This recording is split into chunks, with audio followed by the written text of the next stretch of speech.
Good evening and welcome to Sports Federation TV.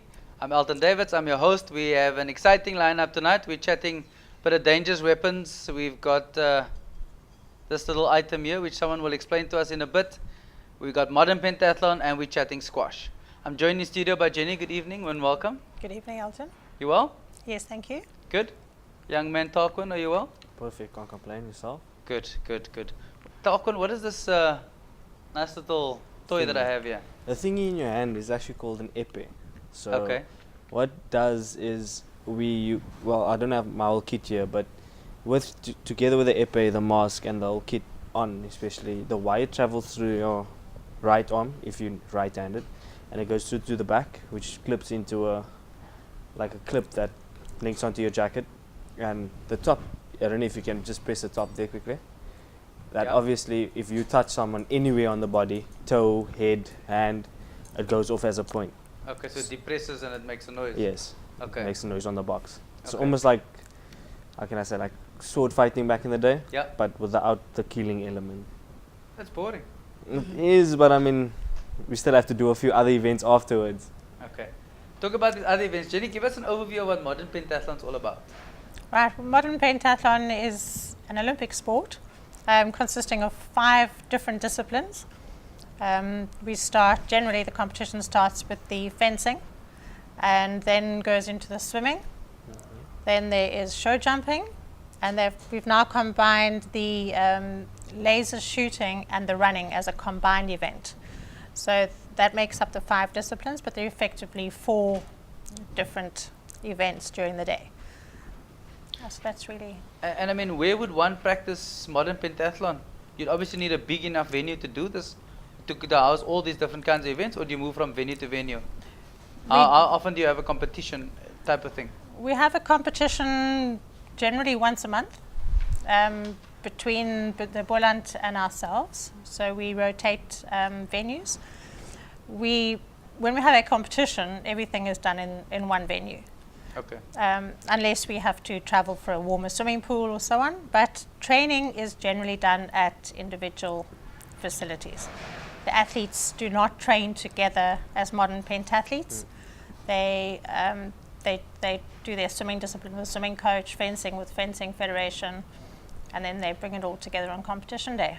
That's how we run at the moment. Okay, so it's a bit like if you're a triathlete, you'd swim in the pool, you'd run and do a Run set and a a run cycle set set on its and, own.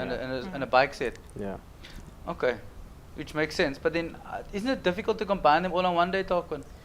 Not necessarily, because I mean I've spent some time training in Germany last year, and okay, like you said, it would be ideal for everyone to train together, so you could actually match yourselves with the next person. But you make do with what you have, because I mean you swim train with the best swimmers, you're running with the best runners, you're fencing with, like Jenny said, with the federation, so they're the best fencers in our province. We go out to Somerset West to go and ride training, but I mean that generally happens on a Friday. Okay. So the riding element on its own happens on its own, so that's no problem. It's just about your skill, how you handle the horse, and everything pulls together eventually when you basically on competition day. Okay, Jenny, clubs. I mean, are these only individual, or is it a club sport? It's predominantly individual at the moment, and really nationally it's like that. We have really one development club, which is our Kailicha project, the Kailicha Multi-Sport Club, which is also one of our talent ID hubs. But being such a small sport, and it is quite small internationally, we're finding it a little difficult to form clubs. So what we do at the moment is that each municipal area within the Western Province district effectively forms a club, if you like. So we have our northerns, we've got Tygerberg, easterns out in Somerset West, and then the Kailicha Mitchells Plain area. So that's how we divide it up and create our clubs. And as the sport grows, we hope then to be able to establish formal clubs within each of those areas. Okay, so now take me through an event so that I can try and understand how you put all these 5 disciplines into one event. How does it actually work? You mentioned the 5 disciplines, but now to combine them in an event, take me through an event. All right, so in the modern pentathlon, you ultimately try and establish a certain number of points, and you want to get to as high a point as possible. So each discipline now is out of 250 points. So depending on how many fencing bouts you win against your opponents, you will receive a certain amount of hits, which will be worth 8 or 9 points. And then use 70% of that makes 1,000. 70% of that makes your 250 points, and anything above or below will accrue or subtract 8 or 9 points. Okay, so let's stop there. Let's unpack this fencing first. So you'd fence against someone of your own category, or how does the fencing component work? Because this is that is ideal.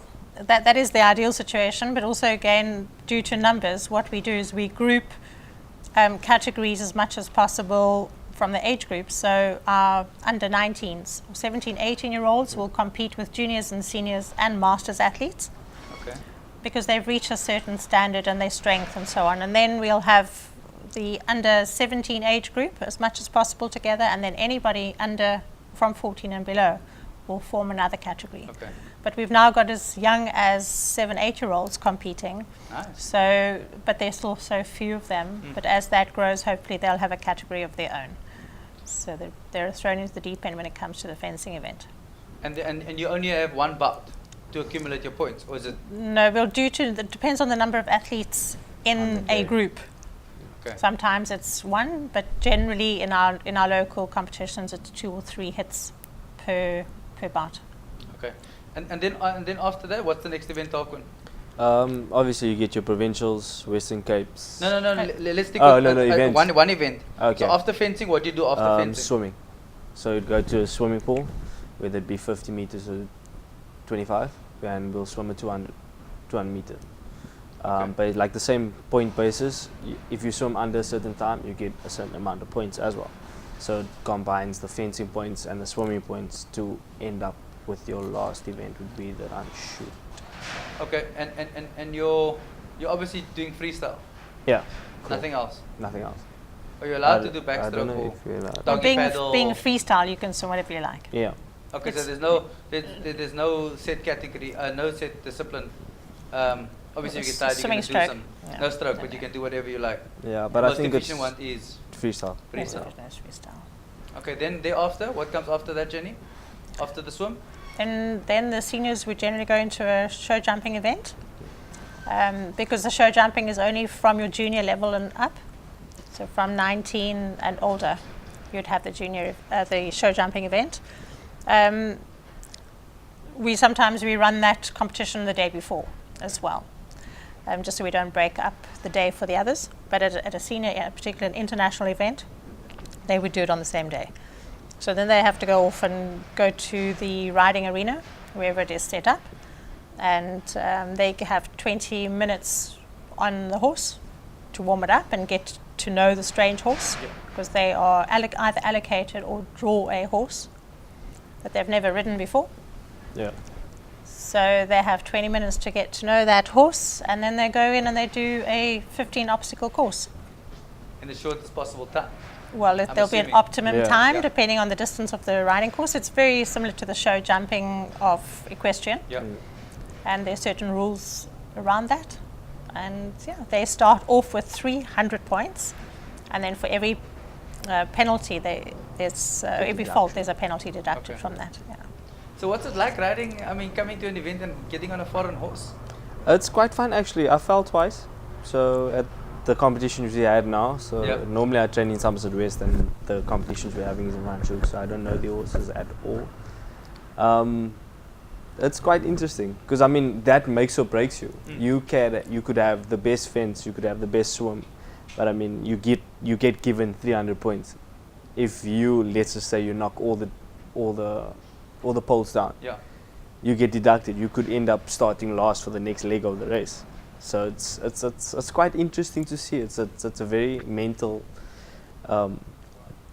It takes a lot, because literally you spend you actually lucky if you get 20 minutes on that horse, because you get a series of 5 jumps. Okay. Most people try and jump the jump or get the 5 jumps in warm-up done as fast Yeah. as possible so they can relax for the 15 obstacle which comes up.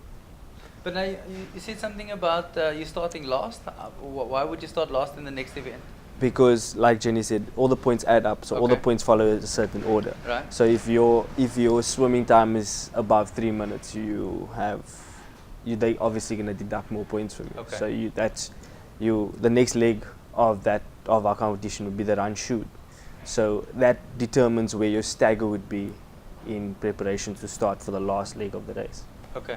So explain the run shoot to me, please. Okay, so to clarify that, it's started on a handicap format. So that makes it more spectator friendly. So whoever finishes a race first has effectively won the competition. Yeah. So depending on where your points are behind the leader, you will start so many seconds back. Oh, right. Okay. So whoever's leading after the show jumping will start the combined event. So how does the run shoot work? Do you just run with a gun and shoot obstacles? How does it work? Okay, the pistol is placed in a shooting range on a table. Okay. The runners run in from about 20 meters away. Yeah. Ideally they want to get 5 target shots down as quickly as possible. Okay. If they get them down within 20 seconds, they may run. Otherwise, they stand there and they wait for 50 seconds. Sure. So you can understand the good shotist is going to have quite a lead on the next runner. Then they run an 800 meters, and they repeat that 4 times. Oh my word. Yeah. So it's 4 target shots, Yeah. rounds, and 4 800-meter runs to After finish the everything. day. That's After- after a full day's. Not too of shabby for a competition. shy guy, as they say. Yeah. And normally, like on an international basis, you compete almost like a semi-final. Okay. So it's the heats and then the final. So if you don't make the semi-final doesn't include the horse riding because obviously they have like almost 100 athletes. Yeah. So they need 36 athletes. So they break it down like that. So the first 12 or the first 13 gets to go through to the final. So you do that the 3 event competition. You do it again, but with the horse riding, and then you finish off with the run shoot. So So you got to do the same event twice Yeah. in one day. no. You first do the semi-final like 2 days prior, Oh, okay. and then the full event on the Okay. like on a Yeah, Saturday. yeah. So what does it like traveling overseas? It's amazing. It's a great opportunity. I get to see the world, and also do what I love. Obviously, it was the first time I went over. It was a bit of a shock because all these people, like you said, it would be great for people to train together and know where they stand. And the European circuit's quite interesting because I got to watch. I didn't make the final, but I got to watch most of the guys horse ride. So that's why I said it's a mind game. So yeah, a lot of people fall out, but a lot of people exceed you. The people that you wouldn't expect to see in front are actually leading the competition with their fencing points and their swimming. So it's a good experience, and I'm actually traveling. I'm leaving on the 14th for Egypt for another international competition, which is coming up. And you excited? You ready for it? Yes, I'm excited. I'm prepared. I'm more excited to improve on my last event. I'm determined to get a better standing or at least make a final. Yep. Yeah. So And you train hard and prepared Yes. better this time. yes, indeed. Good, good. Let's take a short ad break, and when we come back, we'll chat more modern pentathlon. See you now. Welcome back to Sports Federation TV. I'm Elton. I'm your host. We're chatting modern pentathlon. I'm joined in studio by Jenny and Mr. Celebrity of modern pentathlon, Western Province. Puntu, how are you? I'm good, and you said thanks you? I'm good. Yeah. So tell me, how did you get involved into this wonderful sport? Actually, it was 5 years ago when this lady came to visit at Kylie Channel swimming pool. She came down there, and then I was busy doing my life-saving exams and stuff, but she came down and introduced us to this sport, and then I was like quite interested to join the sport, but we took it from there. But she started to introduce fencing as we were doing swimming, and as the years go and months, she introduced the other disciplines also to us. So it was a very interesting thing to do, as I am doing it now these years. As opposed to just swimming. What made it exciting for you? The thing that made it exciting, because it was just the fencing. We've never done this compared to Kaidicha. We have never done this kind of sport in Kaidicha. So it was very interesting. As we call it sword fighting. It's most interesting sport to play in Kailicha. Yeah. And having an air pistol in your hand, what was that like? Oh wow, as you know, coming from those township, well, to some of us, it was nothing surprising, but it was quite a good thing to explore. As I've never handled a gun before. This was quite exciting to hand on my hand. Jenny, what type of shooter is he? Is he good? Not so good? He's a good shotist. Is it? Yeah. So starting with this raw talent, as you put it earlier, how did you develop this young man to be to the level that he is now? Well, I think it's constant exposure to the different disciplines, and then getting some specialist trainers in to assist them as well. The Kailicha Club, as I mentioned, was really a talent ID area, ID hub. So for me it was important that they could ideally start with swimming, that they could swim, and then once we introduce the fencing, it's a matter of seeing just how coordinated they are. But the Kailicha Club has grown to a slightly bigger hub than just practicing pentathlon. It is there as an ID. Okay. So if they show a tremendous interest in fencing, for instance, but are not swimmers at all, then we try and send them in that direction. But slowly but surely we just introduce them to the different disciplines and then see how they adapt. And Buntu is certainly one of those that has shown that he can actually do all five pretty well. So you work with the different federations like equestrian, like pistol shooting, and like with fencing and even aquatics. So if they're not good, you can just not push them off, but you can then work with them at the specific discipline. Absolutely. So we try not to hold on. I hold on to all those that are talented in all five disciplines. Absolutely. But if they show particular interest in one of the others, then I prefer that they go to that federation, because that's really the main purpose of having a club like that. So you rely a lot on the expertise of the folk of all the other disciplines to come and coach, or do you guys do your own coaching? How does it work? I'm a pentathlete myself. Okay. So I actually coach them initially. I can only coach them to a certain level. Yep. Swimming was always my speciality sport, but I was also a runner. I started fencing very late as a masters athlete, and horse riding as well. So the horse riding I prefer particularly to leave to the experts, but the other disciplines I can teach them. And then, as I say, we collaborate with the other federations, particularly the fencing federations. They're very welcome to join any of the clubs, and they train with the high performance athletes, and which is a wonderful relationship that we have built up, particularly with fencing. And then Riding for Africa, which is a non-profit organization out in Gordons Bay, does the horse riding for us. Okay, because I mean, I've seen him at the fencing champs, and it was great to see that they not only participate in modern pentathlon, but they actually participate in the federation code as well. That's correct, because internationally the fencing is extremely strong, particularly out of Europe.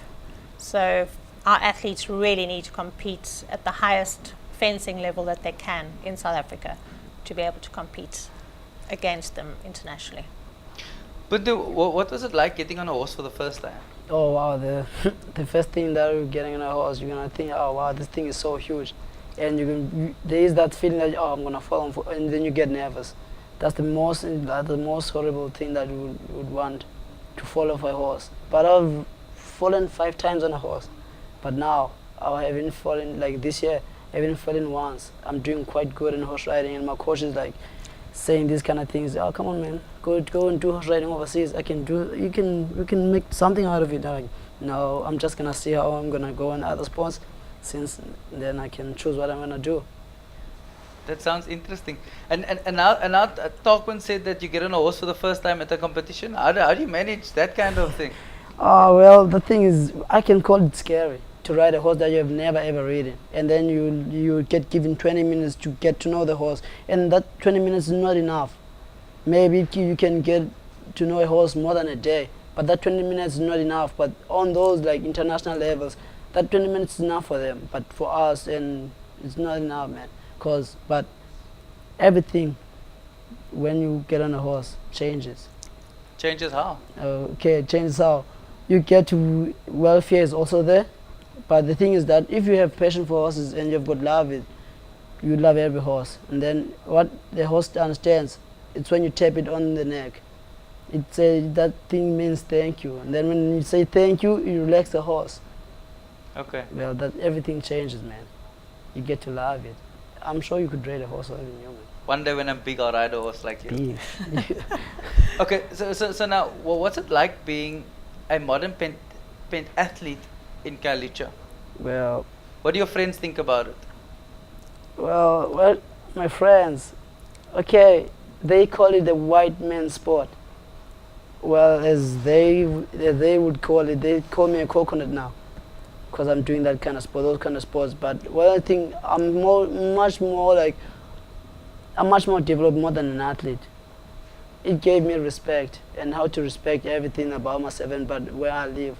And the thing is, it got me out of the place, like, you know, where Kalicha, what people think about Kalicha, it got me out of it. But being a black man who's doing a pentathlon, it's much more than a gift, man.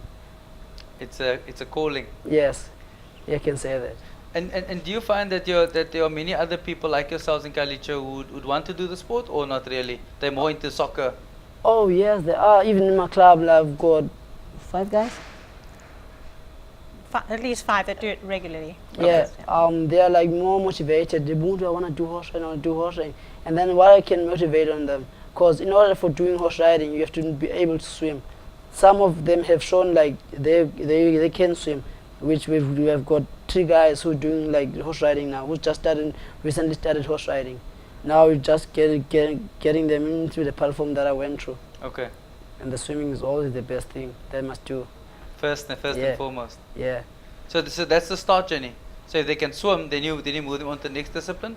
But is there like a set formula, or do you just see the potential and then go through the stages? Or do you have a set formula for talent ID, i.e. you swim first, and then if you can fence, then we'll take you onto the horse, and then pistol, or is there a set strategy? Well, that is my strategy. Certainly is to first see if they can swim.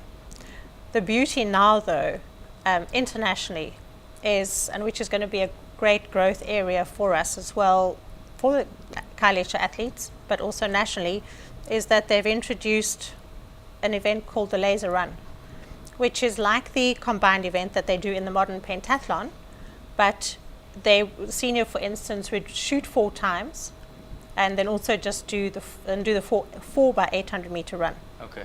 The younger the age group, they would still do 4 shoots and 4 runs, but of a slightly shorter distance. So you don't have to be able to swim.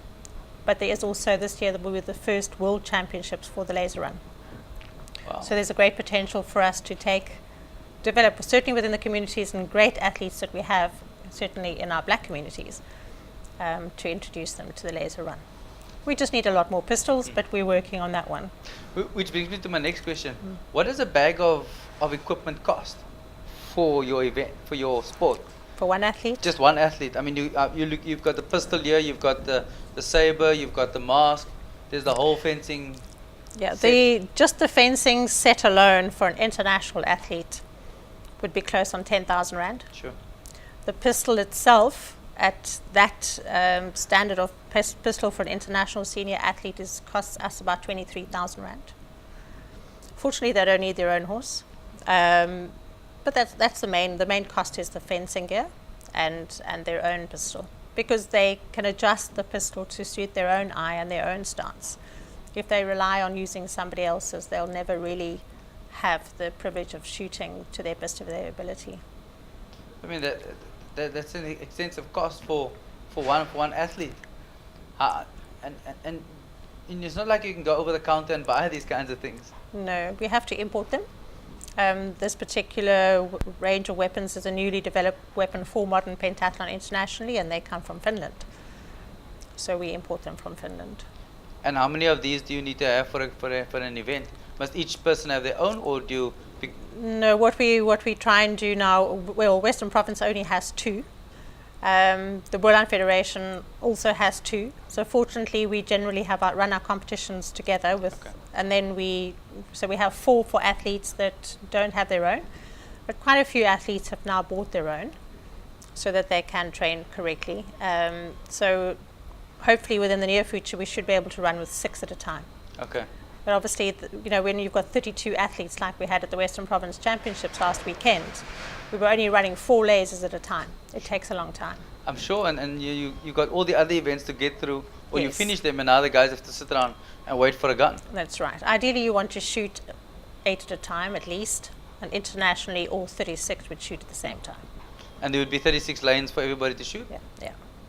Sure, must be a big event. 36 or targets. big venue to house that Yes, kind of. they are big. They are big venues. Where can one go and watch your sport? Yeah, in Cape Town. Yeah, well, we have made inroads into tying ourselves into some of the schools, or linking up with some of the schools where either parents or athletes are at. We used the Durbanville High School last year. They were very happy to have us on board. And then they have they have big open fields to run, tracks to run on. We ran and shot outside for the first time this year, which was really great. Otherwise, we run on a road or a paved track near a hall, and then we run into the hall and shoot in the hall. But as I say, we build it up with the schools. Kalicha we've used, the beautiful Tusong Centre we have used as a venue with the schools, with the pool swimming, the 50-metre pool across the road. And then we do the fencing and the shooting inside. The conditions are great because they have wonderful skylights. Yeah. And then we have to run out into the road to make up our distance, but well, not into the road, but we're on the pavement, and it works fine there. And then you just miss out on all the horses are The close horses by? we generally have to travel to one of the riding centres generally in the Boland area. Because I mean, in the metro there are few riding schools, but they're far and few between from your events, and distance-wise. Yes, I mean you've got Hart Bay, you might have one in Takai. There's 1 or 2 in Stellenbosch, and then we've recently gone to Pearl Valley and Franschhoek. It's also a matter of riding school horses that can jump at least 90 centimeters. Our senior athletes at internationals are jumping 1 meter 10, 1 meter 20. Sure. But locally, we're really restricted to probably max 1 meter jumping because private owners don't like to give us their horses either. Yeah, because it's an expensive commodity. It is an expensive commodity. Stabling, all the vet fees, all of those kinds of things just add up. Yeah. Buntu, how much training do you do Per day. per day? Yeah. I would say I focus mainly on 2 disciplines. In the morning, I have to always swim. And it depends on the evening. Let's say about 5 o'clock, I have to be at the fencing training. Or sometimes I wouldn't do swimming, then I have to focus on horse riding. Horse riding at the afternoons in Gordons Bay, and then I have to go to fencing later. So mainly I work around that schedule. As shooting, I normally do shooting once, maybe twice a week. So that I work around that. Then I do my individual running. Like I would go to the Culture Stadium, Mandela Park. I join a running squad there. It's Mandela Park. They've got a club there. Okay. Yeah. What would you say to someone who wants to do your sport in closing? Actually, it's much more than a sport. It's a behavioral sport that can make everything possible for yourself. But the thing is, you can always join the sport, no matter where in the country. But the thing is, this sport is not famous yet. They can always come to Kadicha. That's where the basic level, where you can start. That's where you get big Yes. in the sport. Yes. Jenny, in closing, how do people find out about your sport? Do you have a website, Facebook page? We have a Facebook page. The Kalicha Multisport Club has a website. What's the website address? Do you know? Or the Facebook page? It's kmclub.co.za Okay. is the website page. Then we have a Facebook page as well, Kalicha Multisport Club. We have a Western Province and a Western Cape Modern Pentathlon Facebook page Perfect. as well. Guys, thank you for your time. Good luck. Thanks for coming on the show. Thank you. And we'll come check out your next event. Yeah. Let's take a short ad break. See you now. Welcome back to Sports Federation TV. We're moving along from modern pentathlon into a bit more indoor activity. We're joined in studio by Sioli Waters, who's a SA #1 squash player. Hello, young lady. Hello, thanks for having me here. Thanks for coming. So, woman #1, world number ranked? 35. I'm world number 35. I say it like that because my highest has been 28. Okay. So it's slowly just been slipping down a bit, but I'm looking forward to making sure it gets back to 28 and even higher. Okay, so let's take a step back before we get to that. Tell me how you got involved in this wonderful game. Sure. I was very young when I got into this game. I was fortunate that I happened to go to a school that had squash as a sport. My parents always believed in education, so I don't know how they managed to get me to these schools so early on. But the school had squash, and I was supposed to play tennis, but it rained, and the tennis teacher took a bunch of us to the squash courts just to keep us busy. And that's how I got going, and really haven't looked back since. I think in the early years, I didn't feature the top of the teams, but the turning point was when I was about 14 or 14, when I played a lot with boys and trained a lot, and I found myself rising very quickly up the SA ranks, and then I became the SA #1 under 14, the SA #1 under 16, and it's nice to now finally be the senior champion also. So it's taken you from the age of 16 to get to the SA 14, #1. yeah. A couple of years. I'm not going to count too many. You won't ask. You No, I won't won't count too many in between, but yeah, so it's nice to eventually grab that national title as a senior also.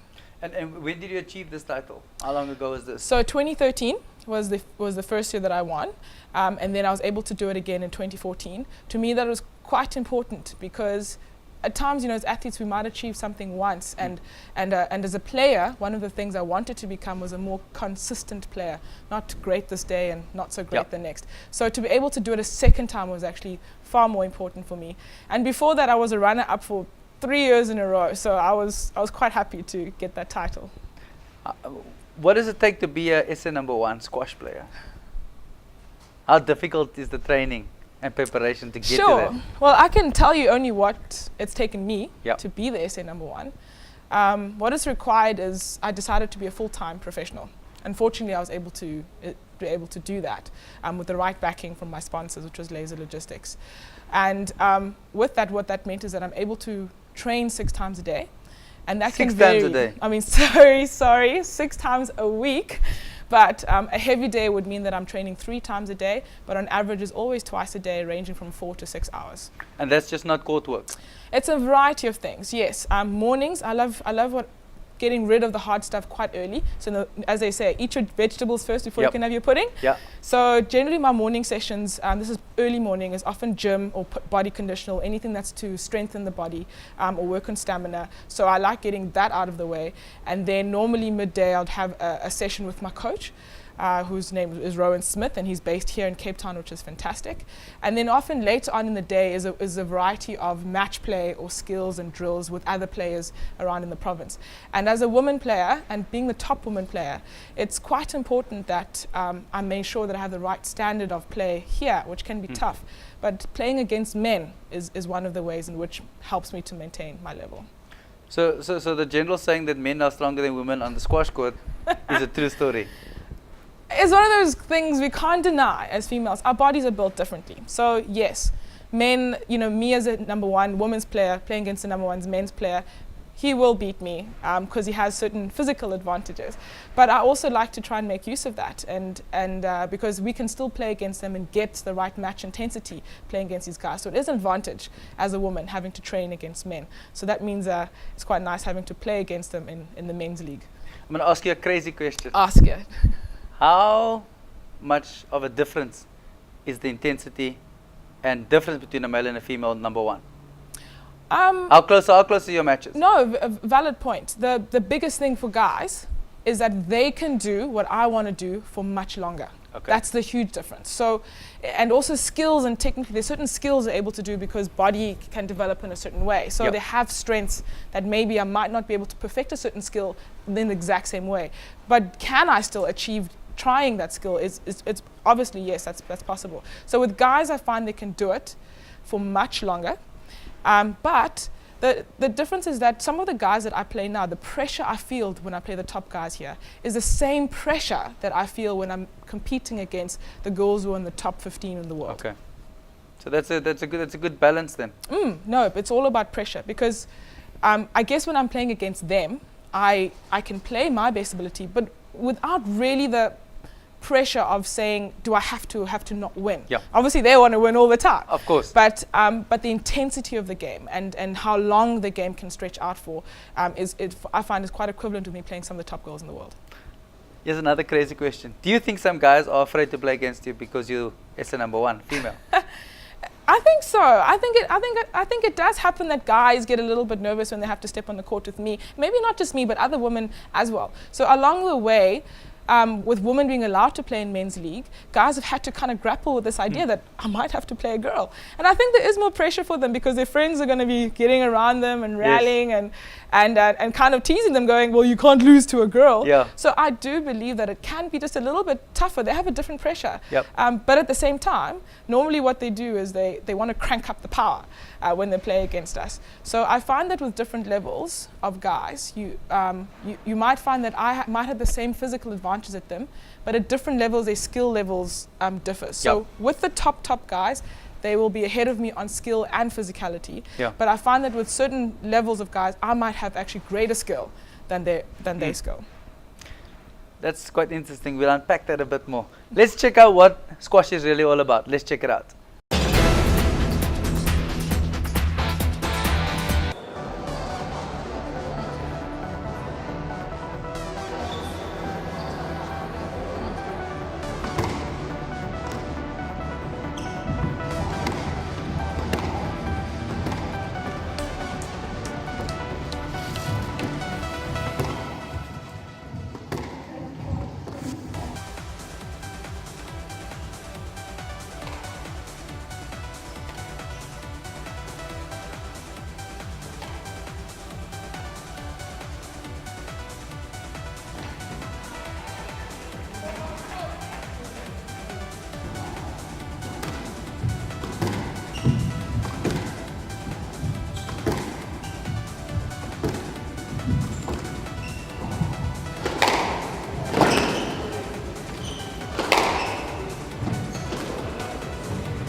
Quite interesting to see the best in South Africa playing at the recent Javas Cup. Let's take a short ad break, and when we come back, we'll catch up with Sioli. See you now. Is debt destroying your life?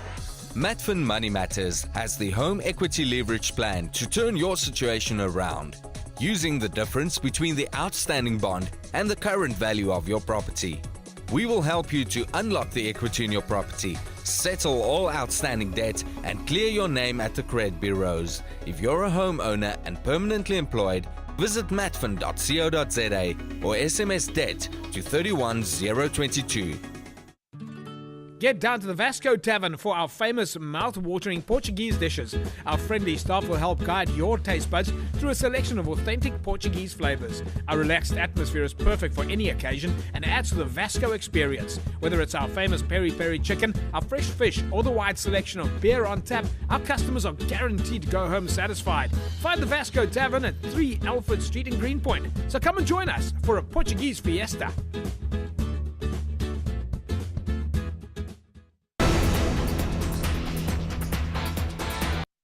Welcome back to Sports Federation TV. We're chatting to the young world number 35, SA number 1 squash player, Sioli. We touched on before the break, we touched on the participation of leagues. So tell me, is there a vibrant squash league happening in Cape Town right now? Oh, the league in Cape Town is super. In terms of men, that's the largest league in South Africa, of having close to, I think it's about 16 leagues, men's leagues, and then women it's 5 leagues where people can participate, and that means you're going to be traveling to different clubs around the Cape Peninsula, around Western Province as such. But this year there's actually a new initiative that Western Province has launched. It's called the Cape Town Super League. And the idea of this league actually is to bring spectators to one venue to be able to watch the best players in the province. So it's actually broken out of the usual league rules. This time it means it's 2 male players, 1 female player, and you actually don't have to play according to your specific club. So it's any choice. These players can bring their own team, and then hopefully at the end of the next couple of weeks we're going to see who's victorious. So you can choose the best in whoever you choose, whoever's prepared to play with you. Pretty much. So it's pairing your own team, and hopefully spectators are going to get behind the various teams. They're all going to have their own names and own identity, and so they're going to be playing at venues like Bergfleet. I know Bergfleet is one. Camps Bay is going to be another club. Fishhook is going to be one club. So basically trying to spread it around Cape Town, and then it's going to finally end in Western Province Cricket Club. Is it on a specific day of the week, or how does it work? Yes, it's going to be on Friday nights, specific Friday nights, and it starts off at 6:30 at the venue, and promises to be a lot of fun. How would people get to know about it? Just follow the Facebook page of Western Province? Facebook page, as well as the Western Province website, Western Province Squash website. Okay. So, I see you brought your racket along. Tell us, how did you choose that particular racket?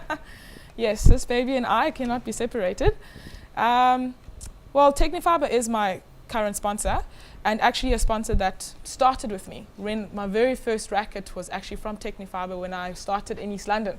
And so it was great to be able to do full circle, to come back to them and actually become a champion with them as a racket. It's a fantastic brand. It is based in France, but they've been in South Africa for quite a long time. Personally, what do I like about a racket? So it's all about the weight. The weight of the racket's really important. I never play with a racket heavier than 130 grams, but I also don't like it to be too light. I'm quite a strong girl, strong built, so if it's too light or heavy, sometimes I want to feel that there's actually something within my racket. But the beautiful thing about this racket is just the control that it gives. The strings, I believe, not because they're my sponsors, are the best, and it's the control that you get from Technifibre strings that make me love it so much. And I've read somewhere that there's a type of tension that you need to set. Are you pedantic about the tension of the strings, or not really? Yes, I have my specific tension to 27. Bit of tightness, but also with a level of looseness. So it's quite tight in the early stages of the game, but I like going through the process of feeling it loosening up. I was saying earlier, to all my tension, the beauty of these strings is that when you start, actually this is a newer racket, but when you play, it actually starts to fray and cause a little spot where you can kind of see the sweet spot. So it's nice when you've been playing quite a lot and see that you've been reaching your target on your racket. And that's everybody's aim, is to hit in that sweet spot all the time. Yes, of course, all the time. Okay, so moving on from that now, tell us a bit about what else is exciting that's happening with you and squash. Oh, there's so much that's happening. Personally, as a top player, I believe not just in playing and being the best, but I also think it's quite important for me to give back now. I've chosen to be a full-time professional, as I said earlier, but I also believe these are the years that I've also chosen to give myself to squash. So what happens after squash, I'm not sure right now, but what it means is right now I like being a part of things. And that's also mean giving back to children. I've been involved with Western Province squash development for the last 6 years now, I think. And what that involves is teaching children who come from backgrounds or communities that don't normally have squash, or also schools that normally don't have squash, but getting them involved in the game of squash. There've been people doing it for over 20 years, way before me, and UCT was the club that was involved with them. But since I've been involved, Villages Squash Club has been the club where the kids have been training. It starts off on various levels. Basically, it's either introducing them at a mass level. We have about 60, 80 kids coming at once. I know, 60, 80 kids coming at once to about 3 or 4 squash courts. Fortunately, there's a field, but that's normally to introduce them to the game. Yep. And then ideally, what we're trying to do is this in March, there's going to be clubs who are going to be involved. We want to send them to clinics, to various clubs around Cape Town. And there they might do events once a month or so on, and then ideally is to bring them to villages where they can come and train on a weekly basis. It's been rather successful, and we've had some children come out of this program who've made it into Western Province teams. So that's our goal. And the upside, I think, is also to get the kids into clubs close to the communities, so they feed Yes. into the club structure, and obviously play in the leagues that go up the ranks and Yes. be mentored along the way. That's our hope. But beyond that, I think the idea is to make sure that these children that come in show quite a diversity, the diversity that South Africa brings. So squash is a sport that's been previously considered as a white sport. Yeah. So it's important for us to actually bring in the transformation process. So initially in these mass participation clinics, we might bring kids of color at first, but the idea is not to keep them on their own. The Yeah. idea is to bring them and bridge them into mainstream squash. But I don't even like that idea of calling it mainstream. Yeah. It should actually just be the development clinics are for children who don't know how to play squash. Make sure it's a diverse bunch coming in. And then now the idea is to make sure that they can go to clubs that are close to their community. And that decreases cost, and that also creates an opportunity for membership. Yes, of course. The ideal thing, normally transport is a huge problem for children in various communities. So if they can be in walking distance, we started with schools by inviting schools that are in walking distances. And then when we do the monthly clinics, that's when we kind of reach out to further communities where we can get transport to bring them to the venues. So for example, we have kids coming in March, we're going to be kids coming in to Khayelitsha. They went to Kells River, which is kind of the closest club that we could reach near them. Langa Township, they're going to be going to Old Mutual. So Langa has been at Villages for a large part of time in Claremont, but now Old Mutual has decided to get involved and they're going to be in there. Ocean View, which is close to Fishhook, so Fishhook is going to be a part of things. And then also Dunoon will be getting some into Millington Squash Club. So that's the idea, is to try and get these children closer to the clubs closest to them, and the support is there. So I'm quite happy that people are willing and clubs are open to do this. Support from clubs, or Yes, support from clubs. And how do these kids find squash? And what's the take-up rate? I don't know why it surprises me, but they love it. They really love it. I mean, coming from something they have no idea about, but the kids absolutely enjoy the game. I don't know if it's because it's indoors, they don't have to worry about sun or wind or anything like that, but generally the kids absolutely love the game, and it's a great question when they say, when can we come again? Awesome. Shirley, where can people follow you? Facebook, Twitter, etc.? Of course, Twitter is one there. It's at Sioli Squash. That's at SIYOLI Squash. That's my Twitter account. Or also, you can also follow me on website, www.sioli.com, SIYOLI.com. And that's where I often put on where I'm going in the world. If I'm playing world tours, behind the scenes, what's happening in my tournaments behind the world. But yeah, so it'll be great to hear from some people. We'll definitely follow you.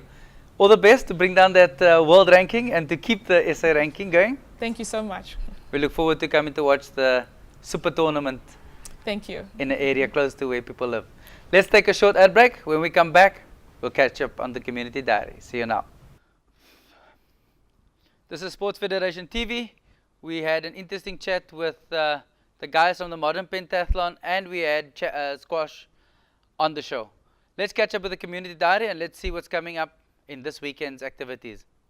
Happening this weekend, as was spoken about earlier by Sioli, is the Cape Town Premier Squash League, happening on Friday the 13th at the Camp Space Squash Club, starting at 18:30, where the best of Cape Town squash players participate in a league and they travel all around the metro. Also happening this weekend is tomorrow morning, Saturday the 14th of March, at the Florida Park in Ravensmead, is a 15-kilometer road run which starts at 7 hours and 10 minutes to be exact, organized by the Western Province Athletics Organization to make running and walking better for you. Investec Lions Head Challenge happens also tomorrow morning. The route starts at Jan van Riebeeck Sports Field. It's a 20-kilometer run around Signal Hill and Lions Head. Starts at 6:25, and it's not for the faint-hearted. It's a hard run, but can be loads of fun. Also on Sunday at the Paro Athletic track, starting at 6 o'clock in the morning, is the Tygerberg 30-kilometer run. A lot of guys will be using this as the final preparation for the Old Mutual Two Oceans Marathon, which will happen on the Easter weekend, where people will run the 21K or the 56K. All that's left for me to say is thanks for watching. We look forward to you joining us next weekend, same time, same place. Have yourself an amazing weekend. Cheers.